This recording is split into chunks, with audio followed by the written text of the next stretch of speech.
2 affaires la yoo xam ne yu ñu lié la ñu jël kenn ki bàyyi ko keneen ki ci des procureur def ci appel mu toog ci kaso gi muy Farba Ngom malgré que xamuñu li xew ci biir dossier bi yëpp bu ñu defee une analyse globale est-ce que reddition des comptes nekkul un coup d'épée dans l'eau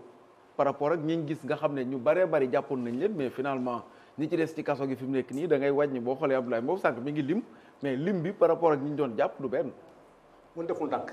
dañuy lëndëmal ñuy déglu. ayca ñëwal kon na leer. est-ce que on parle. du pôle financier. où Farba Ngom et Tahirou sont poursuivis. ndax dossier boobu la ñuy wax qui est en instruction. ou bien on parle de la sortie de Yacine Fall. un problème administratif. soo mélangé ñaar yi rek da ngay réer. parce que un dossier qui est en instruction xaw ma li ci nekk. c'est pas lié. c'est pas lié. ça ne peut pas être lié kii waxu ci dara. benn leeral la wax di ko posé dafa ne dossier Farba Ngom bi am na lu ko booleeg Tahirou am na loo xam ne boole ko Tahirou am na lu ko booleeg doomu Macky Sall. am na lu ko doole Wally Seck am na lu ko doole keneen ak keneen.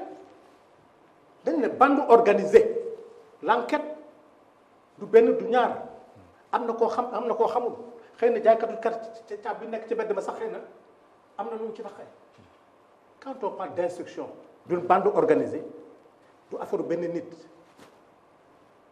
doomu Macky Sall n'est pas cité dans cette histoire anam am na ñu gën a réew mi enquête bi am na foo xam ne boo demee ba ñooñu mënoo leen jot am na ay commission rogatoire yooyu dañ koy wax ci mbedd bi mon ami et frère wax na fi police 95% des policiers ils sont en civil ñu ngi ci daayira yi ñu ngi ci kër fu ne ñu ko fa mais une enquête lii du caaxaan ku ciy wax rek da ngay wax gis nga l'affaire là la reddition des comptes déggoo kenn wax ci parce que dafa compliqué da ngay xëy suba rek ñu woo nit. kon yéexul daal. non dama ne bu ñu sañoon mu gaaw président Ousmane Sonko nee na bu sañoon franchement parler mu gaaw parce que téye nit ci prison 6 mois 8 mois 9 mois metti na bés bu ñu amee possibilité président de la république parce que moo njëkk a wax ne affaire bi dafa yéex kon kañ bu ko keneen waxee dañ koy d'accord ñun ñoo njëkk a wax ne bu ñu sañoon mu gaaw ñu ne ñu bi ñoom Ousmane Sonko di def 9 mois ñeneen ñi def ay 10 mois 2 ans mais ñëpp waxoon ne dafa yéex mais ñëpp dañu woon laisser la justice faire son travail. maintenant affaire boobu duñ ci dugg parce que loolu boo ci duggee piège la. du ñu dugg ci dossier pénal qui est en instruction. loolu le procureur bu war a wax dina ci wax buñ ci waree wax appel bi war nañ ko libérer war nañu ko libérer loolu franchement man bés bu ñu duggee ci dossier boobu ñu am ci information xëy na mun na ci wax lu ñu xam mais des fois des dossiers qui sont en instruction même boo ci xamee dara tey par exemple lii nee na Ousmane Sonko nee na moo waxoon ne Farba Ngom bii mooy def nangam man ko dëgg la effectivement moo ko wax. moo ko waxoon waaw mais man toog naa assemblée nationale. yéen toog ngeen ci presse bi Farba Ngom ne jël na. oui. xam nga ku ne jël na ak ku ne gis naa li nga jël du benn. l'accusé Thierno Alassane. ne Thierno Alassane jël nga Mimi Touré jël nga te man jël naa man am naa ko xam nga mu wax na ko biir assemblée là où on vote les lois maa ngi toog kenn nettaluuma mu ne man jël naa yow mii xam nga ne ànd naa jël naa mais ça n'a choqué nulle part Ousmane Sonko ñëw pouvoir ne li nga wax ne jël nga gis naa ko yoon dina ko àtte réellement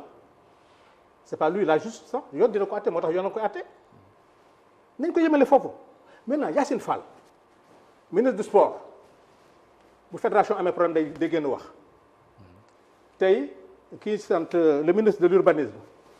mu ngay wax ci terrain kii Moussa Balla ah Moussa Balla Moussa Balla mu ngi wax ci terrain kii Mbourkat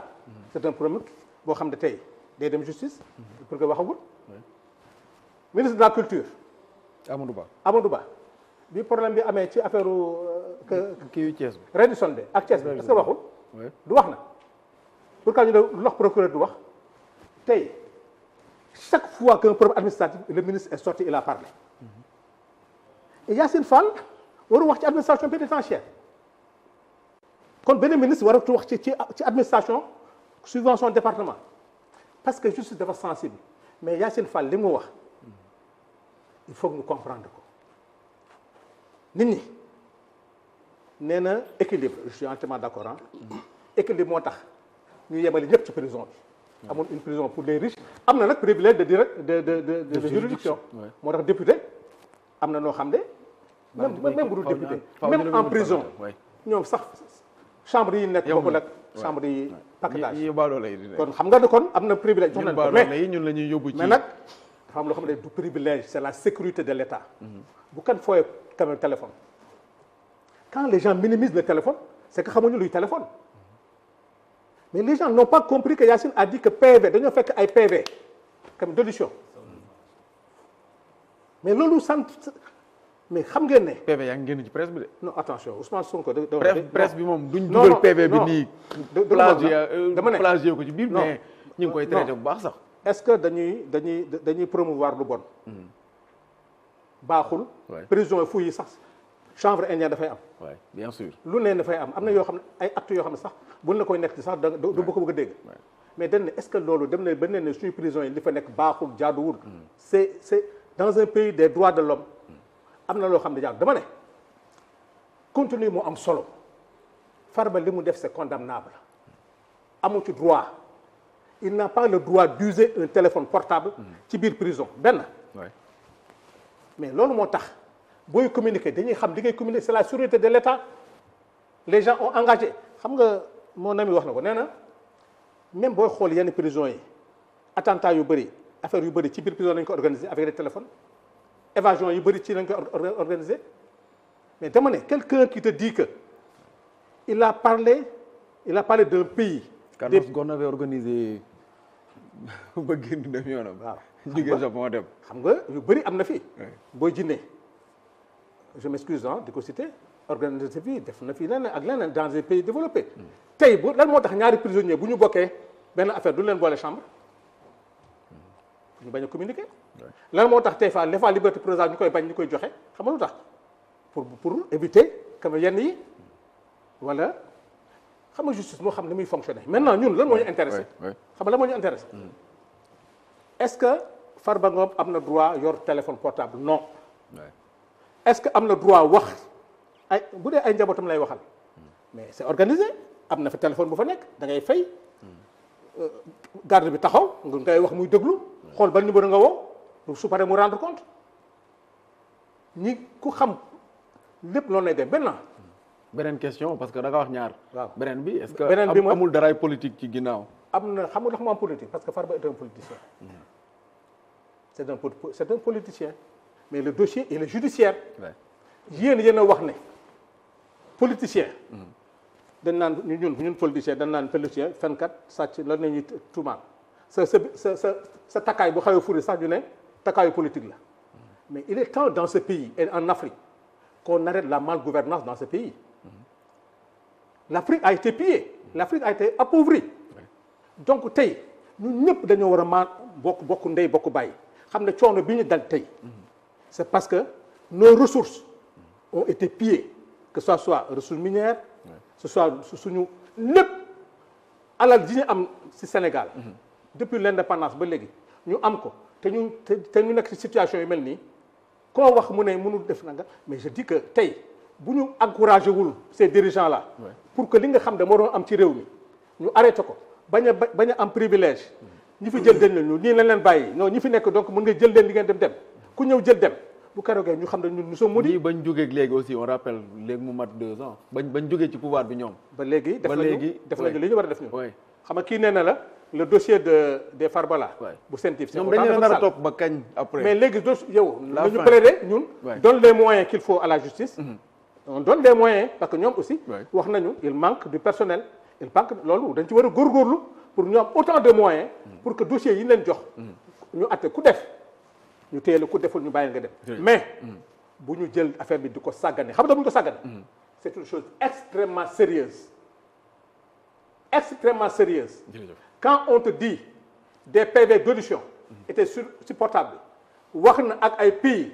wax na ak ndiw wax na ak diw nañu xool enquête bi li mu ñuy jox mais pas dugg ci affaire du sentimentalisme Yacine Fall li mu def tous les ministres l'ont fait yu Macky Sall yi sax gën a grave ñoom dañu doon enfoncer pour wax que ñoom li mu leen wax mu grave ñoom il parlait des problèmes judiciaires ñun on n'a parlé qu'un problème administratif on va s'adresser à l'ordre des avocats à travers Batouni moom mooy xam lu fa nekk on va s'adresser à l'administration pénitentiaire téye nañ leen ñu ngi def seen enquête am na loo xam ne ça concerne la justice que la presse ku nekk lu mu laaj bu ñu ñëwee ba assemblée nationale maintenant ce que je vais vous proposer fa mu moom du dara journaliste yi moom grawul heure bu gars yi heure bu ñu xëyee ay prisonniers ñu ngi woo journaliste avocat ñun ñëpp avocat yi gars yi dañ leen di woo aussi non xam nga lu mu bëgg non dañ leen di woo man su ma un prisonnier woowee parce que dama gis ñu bari di ci wax mais tey man su ma ab prisonnier woowee du ma ko coupé Mouhamadou Baro mii nekk journaliste ab prisonnier bu ko woowee aussi da koy déglu pour jëlee information non xam nga bu ñu ko déglu xam nga enquête man du ma dugg ci fond bi xam nga damaa du ma dugg ci fond bi sur la forme c'est interdit ki ko yor ki lay woo nga xam ne portable la yor yaa xam li ngay waxtaan ak moom mais bu dee affaire këram la yoo xam ne xëy na dina xam ne c'est pas grave am na écoute yoo xam ne bu ñu xamee contenu bi lan la mun na bañ a ne grave mais ba am na benn boo xam ne sur la levée de l'immunité parlementaire da ko wax nga daanele foofu rek foofu laay daanele gis nga nit ñi il faut que mu leer léegi assemblée les textes ont changé bu njëkk ba sur simple convocation rek nga ñëw mais léegi c'est un dossier qu'on te donne il faut que maintenant les gens acceptent ñu bañ a wax politique que l'assemblée fasse son travail parce que bu ñu jotee levée l'immunité parlementaire nañu mun nangoo déglu ñëpp ba ñu xam tamit dossier bi lan la ñoom. lan moo ci nekk. lan moo ci nekk te bu amee nag bu kenn wax ne dossier bi parce que problème bi mooy. bu ñu oyofal dossier bi. bu ñu ko oyofal rek juum. jërëjëf xam nga lu tax fii dinañ fi ñëwaat. jërëjëf dinañ fi ñëwaat incha allah pour waxtaanee ko Cheikh Ahmed Tidiane Ly yéen a ngi wax boobu ba léegi ci mbir yi mais côté politique ngeen ko gën a accès Sanu Dione boo ko déggee li muy wax mooy c'est des faits yoo xam ne justice moom moo koy yoon moo koy tere ci réew mi ay loi ak yooyu noonu. la reddition des comptes de manière globale est-ce que yu ni mel tey politiciens yi duñ dem ba daanaka xëy na reddition des comptes sax nit ñi dañ nañ ko ragal bu fekkente ne dossier bu njëkkati après ñu yuuxu ne politique moo nekk ci ginnaaw. bon nañu xool dëgg-dëgg dossier yoo xam ni dañ ko tuddee reddition des comptes sous le régime sous le nouveau régime ani Mansour Faye ñaata ay milliards luñ ko accusé woon ani Lat Diop ani Badara Gadiaga damay extrapoler ani Abdou Nguer au fond c'est la justice des vainqueurs tey dafa leer nañ une justice à géométrie variable jàpp na ñun accusé nuñu man ak sama waay ñu wax ñi yéen defandoo lii suba man politicien la kii du politicien ñu libéré ko man politicien ñu jàpp léegi nag pour lëndëmal xelu sénégalais yi ñu xaar contexte boobu pour indi loo xam ni tey sax procureur ñi sax keroog dafa bañ mais lii du mu addu ci caaxaan yi. kon bi ñu ko yóbbulee Farba dégluwu ko pour ñiy seetaan.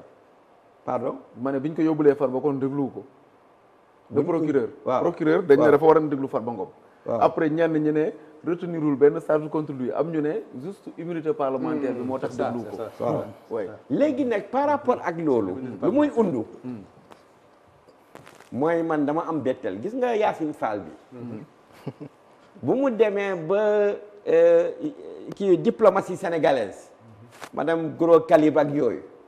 yóbbu ci diplomatie sénégalaise au bas-fond. tey loolu la nekk di def la justice sénégalaise. dam koy woo na dem jàngi ci école suñu yaay Aïssata Tall Sall bi ma jógee Podor. mu jàngiwaat foofu diplomatie. jàngalewaat foofu justice dans la tenue et la retenue de la chose publique dans sa mission régalienne parce qu'il y a trop d'amateurisme et il y a trop de politique. Les faits sont clairs mooy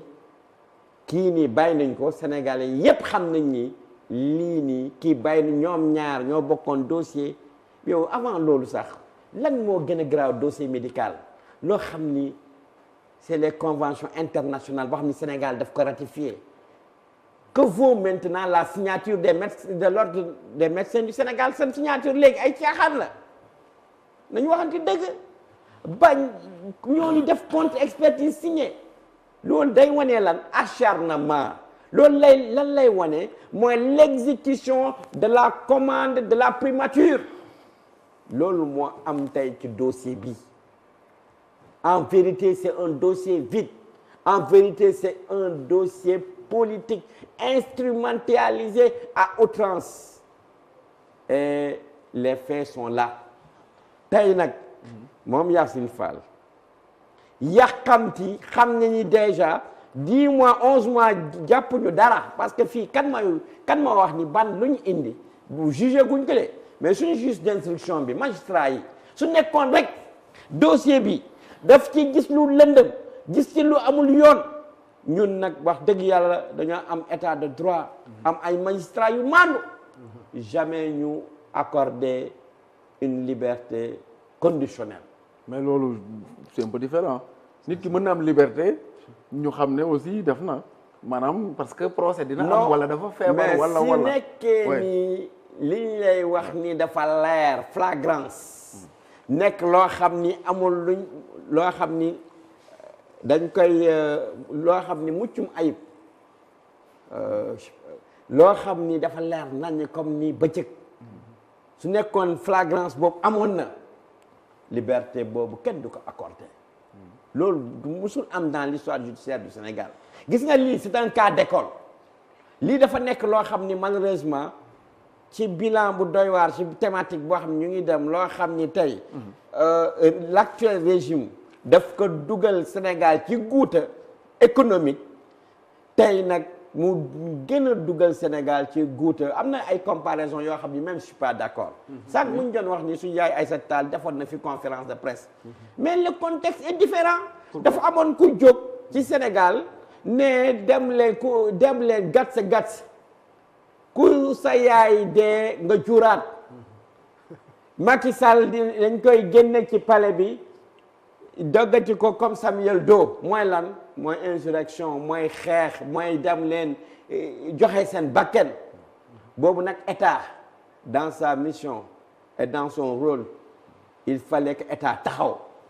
et l'histoire nous a enseigné que les élections sont bien pas de la meilleure des façons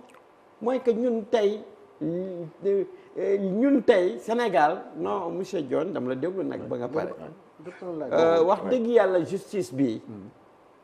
magistrat yi wax nañu droit malheureusement procureur boo xam ni nag ndaw premier ministre la ndaw su ma waxee ndaw premier ministre la parce que ndaw dépend na ci ministre de la justice ministre de la justice keroog bu ko Ousmane Sonko di ko nommé daf ko nommé pour mu liquider ay adversaires am politique loolu kese la les faits sont là mais yaa ngi comparé sànq moom mi ngi wax manœuvre et complot à caractère politique susceptible de troubler l'ordre public est-ce que yooyu aussi mënuñu ko comparer ak les l'ancienne ministre de la justice et cetera non les waxul xam nga lan la xam nga wax nañu waxu Maroc kan moo nekk Maroc le président Macky Sall ak ñeneen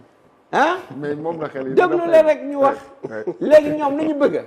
ay complot pour ñu ngi ñëw pour jaxase dëkk bi yàq dëkk bi indi benn dossier parce que xam nañ ni président Macky Sall mu ngi réorganiser son parti mu ngi monter ay comité de secrétariat exécutif au niveau dans presque tous les départements du Sénégal que maintenant le mal social est la chose la mieux partagée au Sénégal xam nañ ni li ñu doon wax yëpp pendant 10 ans le PASTEF c'est chimère château de cartes que Sénégal musul am guuta ba perte confiance internationale de la FMI ak yooyu jafe-jafe sénégalais yooyu lu ñu bëgg véritablement nëbb ci ay loo xam ni dara nekku ci dëgg dara nekku ci yoon lu dul jaay doole boo xam ni nag du dem ndaxte man wóolu naa samay magistrat dëkk wóor na ma incha allah taala suñu paree ci séquence bi ba ñu koy atte bi ala kulli al liberté rek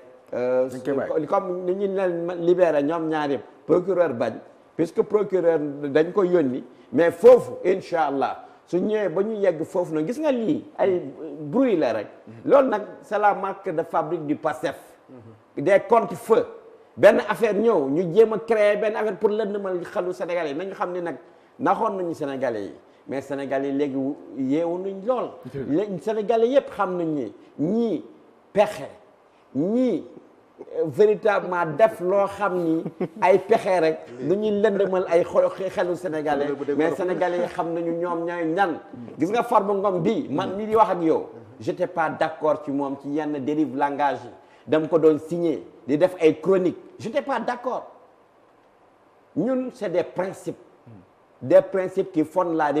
République boo xam ni mooy ñun c'est pas des variables la constance lan mais loolu laay nag di yow mi sama père dama la yàgg nag seetaan assemblée ma naw la lool mais nag gis nga naw bi mu la naw nag dama bëgg nga continuer ci loolu ngeen di défendre ay principes nekkul yow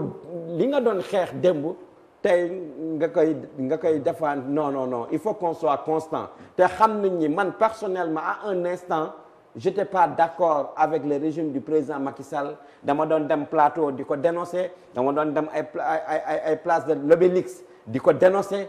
ak yooyu parce que amoon na loo xam ni comme li mu la wax léegi yenn propos la mais est-ce que propos au niveau de la justice si wax kese fekk amul ay preuves yu koy étayer loolu dañ ci jàpp nit jamais donc pour dire encore une fois yow mi nekk ak ñoom waxal Ousmane Sonko li nga doon wax daaw li nga doon incarné di ba vraiment sénégalais jox la benn écrasante majorité pour nga des ci histoire Sénégal positivement na dafa changer direction bi donc du coup vraiment maa ngi lancé waa Pastef maa ngi lancé suñu yaay Yacine suñu sœur na oto wat laa koy wax parce que vraiment man xametum ko sax quoi wax